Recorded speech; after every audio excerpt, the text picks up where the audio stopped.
Kazipet railway కార్మికులంతా దండుగట్టుకున్నారో నాగా జంక్షన్ డివిజన్ సాధన కోసం జెండలెత్తుకున్నారో నాగా యాదవరెడ్డి నాయకత్వములో ముందు కురుకుతున్నారో నాగా కాజీపేట్ జంక్షన్ డివిజన్ అయితే ప్రత్యక్షంగా పరోక్షంగా ప్రత్యక్షంగా 1,00,000 మందికి పరోక్షంగా 1,00,000 మందికి 2,00,000 మందికి ఉద్యోగాలు దొరుకుతాయి. ఈ కాజీపేట కోచ్ ఫ్యాక్టరీ ఏర్పాటు అనేది ఇది కొత్త డిమాండు. అదేదో తెలంగాణ డివిజన్ సాధన సమితి కొత్తగా ప్రతిపాదించేటువంటి డిమాండ్ ఏం కాదు. 2 రాష్ట్రాలను ఏర్పాటు చేస్తున్నప్పుడు కోచ్ ఫ్యాక్టరీ గురించి, డివిజన్ ఏర్పాటు గురించి, అట్ట రైల్వే ఏర్పాట్ల గురించి కూడా ప్రస్తావించడం జరిగింది. అయితే దాంట్లో భాగంగా గత 6 సంవత్సరాలుగా జరిగినటువంటి నిర్లక్ష్యం వల్ల ఎంపీలు ఎవరైతే ఉన్నారో వాళ్ళందరినీ కలుపుకొని పార్లమెంట్లో కూడా దీని మీద ప్రస్తావన చేయడం జరిగింది. ఇవన్నీ జరుగుతున్నా కానీ మనందరికీ తెలుసు, క్షేత్రంలో ఒక కార్మిక ఒక ప్రజా ఉద్యమం లేకపోతే ఈ సమస్య పరిష్కారం కాదనేది మా అందరికి వచ్చిన అభిప్రాయం మేరకే ఇప్పుడు మళ్ళా గత 3 నెలలుగా కార్మిక సంఘాలతో అన్ని కార్మిక సంఘాలు ఇంకా అనేక రకాలుగా ఉన్నటువంటి యూనియన్లు ఏవైతే ఉన్నాయో వాళ్ళందరితోటి దీని మీద విస్తృతంగా దీని సాధ్యాసాధ్యాల మీద కూడా ఆలోచించడం, మేము కూడా అవగాహన చేసుకోవడం జరిగింది. సౌత్ సెంట్రల్ రైల్వేలో ఇప్పటి వరకు ఉన్నటువంటి 6 డివిజన్లలో సికింద్రాబాద్ డివిజన్ అనేది చాలా పెద్ద డివిజను. దీన్ని ఖచ్చితంగా విభజిస్తే కాజీపేట డివిజన్ పరిధిలోకి 83 రైల్వే స్టేషన్లు వస్తాయి.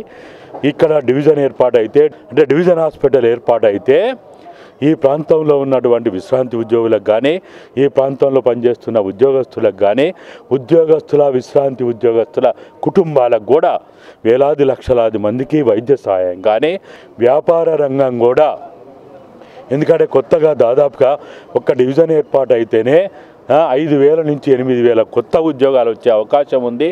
దానితో పాటు పరోక్ష ఉద్యోగాలు కూడా చాలా వచ్చే అవకాశం ఉంది.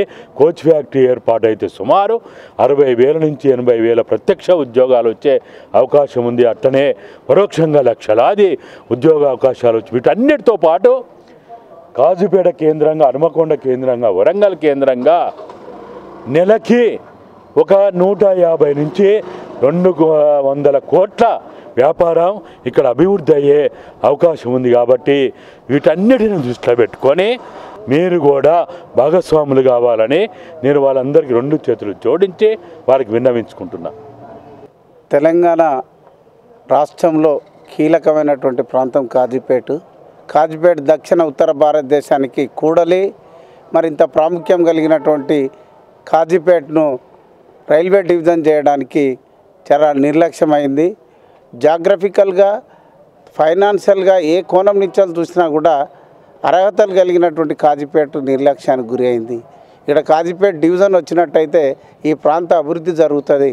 అందుగురించే కాజీపేట డివిజన్ సాధించేంత వరకు అన్ని పక్షాలను కూడగట్టుకొని ఈ ఉద్యమాన్ని స్టార్ట్ చేయడం అనేది జరిగింది. విభజన చట్టంలో ఆ ఉద్యమాల కృషి ఫలితంగా కోచ్ ఫ్యాక్టరీ కాజీపేటకి ఇవ్వాలనేది రాజ్యాంగబద్ధంగా పార్లమెంటు సాక్షిగా తీర్మానమైంది. అది అమలు చేయమనేదే ఈ ఉద్యమం. ఇక్కడ నిరుద్యోగ యువత ఎక్కువ ఉన్నది. మరి వేలాది ఉద్యోగాలు వచ్చే అవకాశం కోచ్ ఫ్యాక్టరీ ద్వారా, అలాగే డివిజన్ వచ్చినట్టయితే కోట్లాది రూపాయల బడ్జెట్ ద్వారా ఈ ప్రాంత అభివృద్ధి, ఈ ప్రాంతంలో ఉన్నటువంటి నిరుద్యోగులకు ఉద్యోగాలు దొరికే అవకాశాలు ఉన్నాయి. ప్రజాప్రతినిధులను ఒత్తిడి తీసుకొచ్చేసి పార్లమెంట్లో మరి ఇది అనౌన్స్ చేసేంత వరకు అందరిని గెలవడం జరిగింది. దాంట్లోనే మీకు ప్రత్యక్ష సాక్షి అన్ని పార్టీల ఎంపీలు, ఎమ్మెల్యేలకు, మరి కిషన్ రెడ్డి గారికి, బండి సంజయ్ గారికి, మరి అట్లాగే టీఆర్ఎస్ ఎంపీస్ మరి బండా ప్రకాష్ గారు, వినోద్ కుమార్ గారు, మరి కవిత గారు, అట్లాగే కాంగ్రెస్ పార్టీ మరి రేవంత్ రెడ్డి, మిగతా వాళ్ళందరికీ కూడా కలవడం జరిగింది.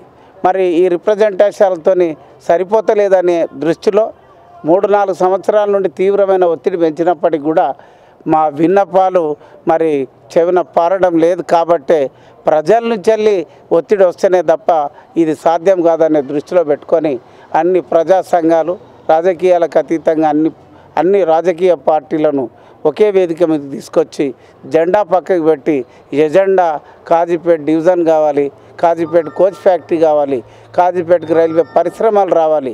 ఎందుకంటే రైల్వేకు 45% ఇక్కడ నుండి ఆదాయం ఇస్తున్నప్పటికీ ఇక్కడ మాత్రం నిర్లక్ష్యంతో పాటు ఇక్కడ ఒకప్పుడు కలకల్లాడినటువంటి కాజీపేట వెలవెలబోతున్నది. అది వచ్చేంతవరకు సాధన సమితి చివరి వరకు అది అనౌన్స్ చేసేంతవరకు ఈ ఉద్యమాన్ని కొనసాగిస్తుందని తెలియజేస్తున్నాను. కాజీపేట జంక్షన్ 150 సంవత్సరాల చరిత్ర. జంక్షన్ ఏర్పడి కూడా దాదాపు 30 సంవత్సరాలు అవుతుంది. బహుశా ఎవరు ఊహించని విధంగా ఇవాళ మనం ఒక జంక్షన్ను కాపాడుకునే స్థితిలో లేము. మళ్ళీ ఒక వైభవాన్ని తీసుకొని రావాలి అంటే ఒక్కరో ఇద్దరో కాదు, ప్రతి ఒక్కరు పూనుకోవాలి. ఇవాళ ఉద్యమకారులందరూ ఒక మాట చెప్తున్నాం, తెలంగాణ కోసం అవిశ్రాంతంగా దాదాపుగా 70 సంవత్సరాలు మనం పోరాడినాం కదా, అదే విధంగా అదే పట్టుతోటి అదే విధంగా మనం సాధిద్దాం. అంటే ఒకవైపు భారతదేశ రైల్వేలను ప్రైవేటీకరణ చేస్తూ ఉన్నారు, రైళ్ళన్నీ ప్రైవేట్ హస్తగతం అయిపోయినాయి.